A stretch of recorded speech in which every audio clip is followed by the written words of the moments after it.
Good day, Mom and Sir. I'm Catherine Lahera, 40 years old, blessed with 2 children ages 16 and 8 years old. My father is a retired company electrician and my mother is a housewife. I have 3 sisters. I am from San Nicolas, Pangasinan, Philippines. I am Roman Catholic. I am college graduate. My hobbies are cooking and reading books. I have work experience as a domestic helper in Hong Kong for 4 years and 6 months. First family was 2011 to 2013. I served 3 members, 2 adult, 1 children, and 2 small dogs. Second family was 2013 to 2015.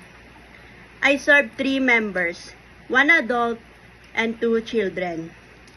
Third family was September 28, 2023 to March 22, 2024. I served 4 members, 2 adults, 2 children, 4 cats, and 1 turtles. My duties and responsibilities there are general housework and look after their kids.